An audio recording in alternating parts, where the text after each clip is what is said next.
14টি নতুন সরকারি medical college, অনেক প্রাইভেটও হয়েছে, 42টা সুপার স্পেশালিটি হসপিটাল, এগুলো আমাদের সময় হয়েছে।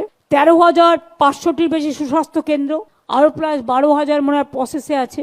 76টি সিসিইউ, আগে তো জেলায় সিসিইউ থাকতো না, এইচডিইউ থাকতো না, আইসিসিইউ যেগুলোকে আমরা কলকাতায় বলি। 76টি সিসিইউ, 3টি এইচডিইউ, 17টি মাদার অ্যান্ড চাইল্ড হাব, 13টি মাদার অ্যান্ড ওয়েটিং হার্ট, 117টি ন্যায্য মূল্যের ওষুধের দোকান এবং 158টি বিনামূল্যে রোগ নির্ণয় কেন্দ্র সবই করা হয়েছে। সরকারি হাসপাতালে বেড বেড়েছে প্রায় 40,000। ব্লাড ব্যাংকের সংখ্যা বেড়ে 58 থেকে 89 হয়েছে। Ayurvedic, yoga, neuropathy degree college hospital চালু করা হয়েছে বেলুড়ে। 49টা ট্রমা কেয়ার সেন্টার চালু হয়েছে। তাছাড়াও দুটো টাটা সাথে আমাদের যুক্তভাবে দুটো ক্যান্সার সেন্টারও আমরা করছি, টাটা মুম্বাইয়ের সাথে, এবং সেখানে হচ্ছে টাটা ক্যান্সার হসপিটাল আর একটা নর্থ বেঙ্গল মেডিকেল কলেজে হচ্ছে। এমবিবিএস এর যে সিটের সংখ্যা অনেক বেড়ে যাওয়ায় এখন 1,355 ছিল, এটা থেকে বাড়িয়ে করা হয়েছে শুধু সরকারিভাবে 6,349।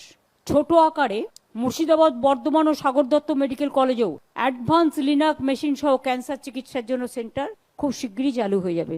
14,000 ডাক্তার নিয়োগ করেছি।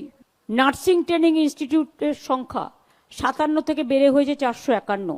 ফলে নার্সিং ইনস্টিটিউটগুলোতে মোট আসন সংখ্যা 2,265 থেকে বেড়ে হয়েছে 28,547। যোগ্য চিকিৎসক সহায়ক করে একটা পোস্ট ক্রিয়েট করা হয়েছে যাতে তারাও জীবনের অমূল্য সম্মানটা পায়। সরকারি হাসপাতালগুলোতে নার্সিং স্টাফ 33,831 থেকে বেড়ে হয়েছে 59,113।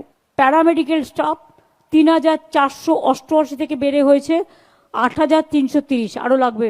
লেডি ডাক্তারদের 150 কোটি টাকা দিয়ে 7টি হস্টেলও করা হয়েছে।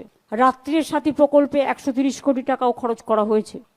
রাজ্যের আমাদের মনে রাখতে হবে অঙ্গনওয়াড়ি এবং আশাকর্মীরা খুব কাজ করে, আমাদের সব ব্যাপারে সাহায্য করে, কিন্তু তাদের যেমন আমরা আগে সাইকেল দিয়েছি সম্ভবত, এখন আমরা 10,000 টাকা করে তাদের অ্যাকাউন্টে জমা দিয়েছি যাতে তারা একটা করে ফোন কিনে নেয়। এই যে আশার অঙ্গনওয়াড়ি মহিলাদের 10,000 টাকা করে দিয়েছি, এর জন্য কিন্তু আমাদের 200 কোটি টাকা খরচা হয়েছে।